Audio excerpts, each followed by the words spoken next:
Mantan Ketua Mahkamah Konstitusi Anwar Usman rupanya belum legowo dilengsarkan secara paksa dari jabatannya sebagai Ketua Mahkamah Konstitusi. Paman dari calon Wakil Presiden Gibran Raka Buming Raka itu berusaha melawan dengan menggugat pengangkatan Soehartoyo sebagai Ketua MK yang baru.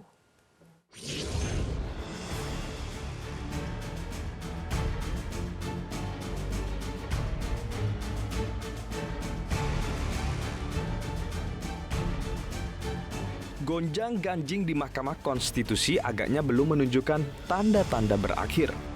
Mantan Ketua MK Anwar Usman melawan putusan MK dengan mengajukan keberatan atas pengangkatan Soehartoyo sebagai Ketua MK baru. Juru bicara MK Eni Nurbaningsih mengungkapkan surat keberatan dari Anwar terhadap surat keputusan nomor 17 tahun 2023 tertanggal 9 November tentang pengangkatan Hakim Soehartoyo sebagai Ketua MK periode 2023-2028 saat ini sedang dibahas di dalam rapat permusyawaratan hakim atau RPH. Sejak MK yang diketuai oleh Jimli Asyidiki memutuskan Anwar Usman terbukti melakukan pelanggaran etik berat, adik ipar Presiden Joko Widodo itu berupaya melawan. Anwar merasa ada skenario untuk melakukan pembunuhan karakter terhadap dirinya. Sesungguhnya saya mengetahui dan telah mendapatkan kabar bahwa upaya untuk melakukan politisasi dan menjadikan saya sebagai objek di dalam berbagai putusan Mahkamah Konstitusi dan putusan Mahkamah Konstitusi terakhir maupun tentang rencana pembentukan Majelis Kehormatan MK telah saya dengar sebelum Mahkamah Konstitusi MK terbentuk. Gonjang-ganjing di Mahkamah Konstitusi berawal dari putusan nomor 90 soal syarat menjadi capres atau cawapres.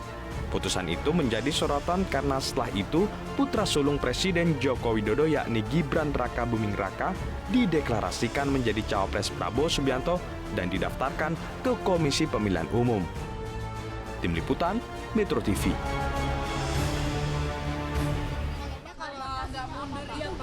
Apa? Mundur? Yang menentukan jabatan milik Allah, Tuhan Yang Maha Kuasa. Ya.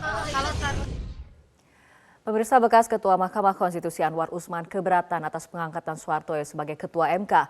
Keberatan itu kini sudah dilaporkan Anwar Usman ke Pengadilan Tata Usaha Negara Jakarta.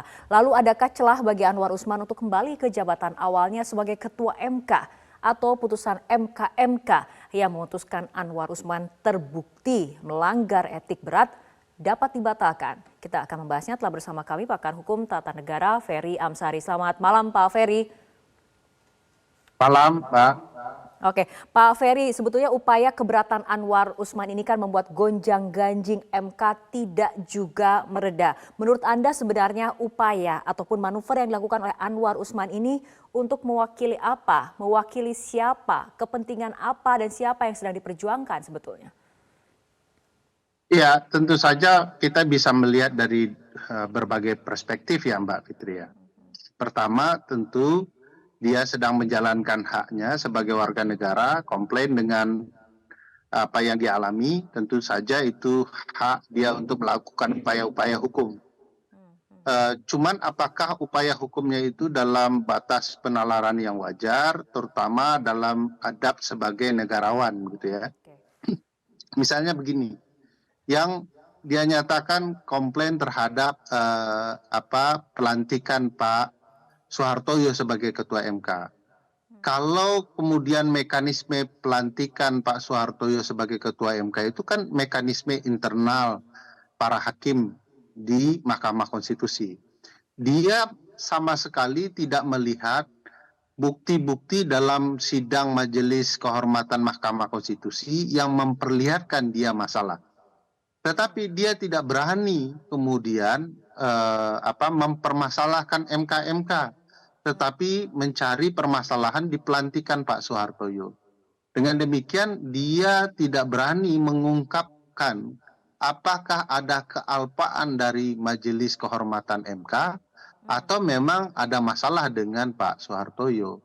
Nah, ini dua hal ini yang kemudian akan berimbas kepada sifat negarawan dia. Padahal di awalnya dia sudah menerima terjadi proses pemilihan, kalaulah sebelum pemilihan dia mempermasalahkan MK-MK itu masih masuk akal. Tetapi yang dia permasalahkan setelah pemilihan Ketua Soehartoyo.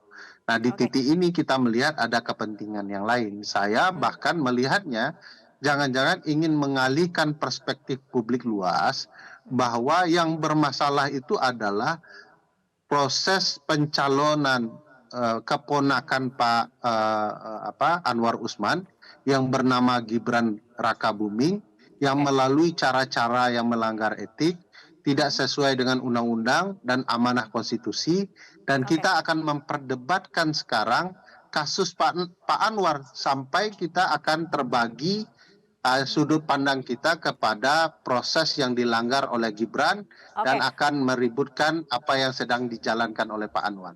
Oke, Pak Ferry, ini memang sifatnya masih berupa dugaan ataupun menduga-duga. Apakah tapi menurut Anda langkah Anwar Usman ini ataupun manuver dari Anwar Usman ini memang ada upaya untuk membatalkan putusan MK bahwa putusan nomor 90 2023 tidak ada cacat secara etik dalam putusan tersebut?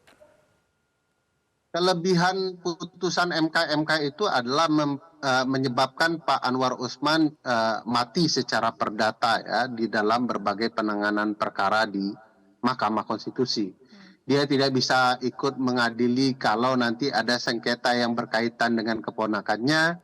Dia tidak bisa ikut dalam majelis hakim kalau ternyata nanti PSI ada masalah, proses pemilihan legislatif ada masalah karena sebagian besar partai pendukung keponakannya ikut dalam proses pemilu. Jadi hampir bisa dipastikan beliau tidak bisa ikut menjadi majelis hakim dalam berbagai perkara perselisihan hasil pemilu dari pemilu serentak di bulan Februari hingga kemudian pemilihan umum kepala daerah di November atau September 2024. Nah, ini kan membuat dia kebingungan karena dia tidak memiliki kuasa lagi mempengaruhi proses persidangan. Dan dia butuh itu, dia butuh kemudian untuk mempengaruhi atau terlibat di dalam proses persidangan yang berkaitan dengan potensi kasus yang akan masuk ke Mahkamah Konstitusi yang di dalamnya mau tidak mau akan ada Gibran dan Kaisang dan partai yang menjadi pendukung dua putra mahkota Presiden Joko Widodo itu. Nah, di titik inilah dia ingin kembali terlibat, kurang lebih begitu. Oke, baik Pak Ferry, kami sudah mencoba mengundang kuasa hukum dari Anwar Usman, tapi belum ataupun tidak ada respon. Tapi Pak Ferry, kita lihat bagaimana usai mengajukan keberatan, mantan Ketua MK ini Anwar Usman menggugat Ketua MK pengganti dirinya Soehartoyo ke PT UN. Apakah menurut Anda upaya ini bisa kemudian membatalkan ataupun dampak dari putusan PT UN sendiri seperti apa terhadap pengangkatan Soehartoyo sebagai Ketua MK? Kalau dilihat dari pemberitaan ya bahwa perkara yang dia ajukan itu proses pelantikan Pak Soehartoyo. Tidak ada upaya untuk menggagalkan putusan Majelis Kehormatan Mahkamah Konstitusi.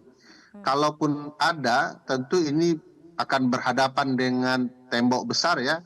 Dia akan berhadapan dengan majelis MK itu sendiri, termasuk hakim konstitusi lain di dalamnya, dan ada mantan ketua MK yaitu Prof. Jimli dan Profesor Bintan Saragi. Yang dia harus hadapi tentu akan menimbulkan masalah baru yang dia sendiri mungkin sulit menghadapi.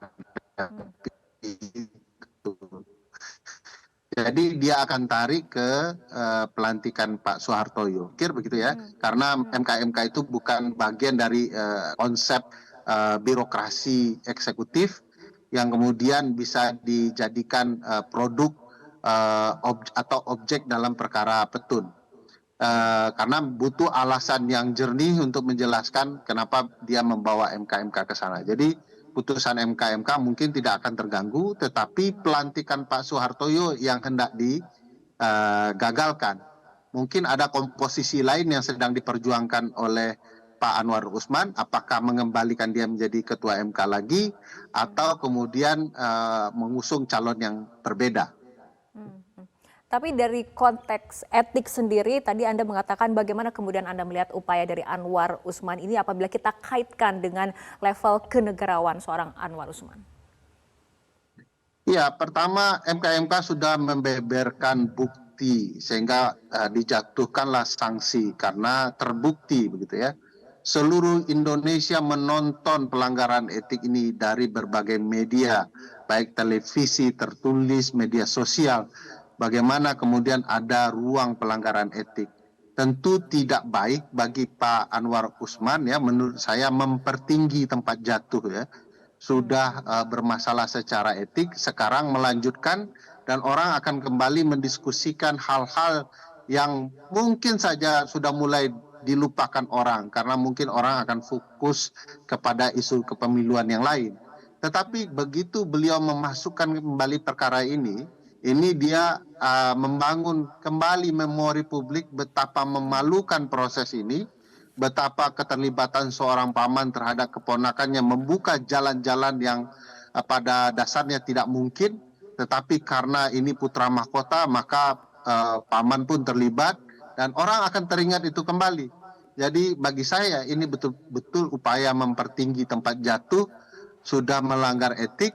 Nah sekarang mau memperebutkan kembali jabatan yang sudah ditinggalkan. Bagi saya ini betul-betul cerita Republik Indonesia dibaluti oleh cerita mahkamah keluarga dan kepentingan keluarga. Kalau kemarin kepentingan keponakan sudah selamat, sekarang kepentingan seorang paman sedang diperjuangkan kembali. Oke, baik. Kita tunggu saja bagaimana ujung cerita dari drama yang sedang disuguhkan oleh Anwar Usman ini. Terima kasih Pak Ferry telah bergabung dan berbincang bersama kami malam hari ini. Jelajahi cara baru mendapatkan informasi. Download Metro TV Extend sekarang.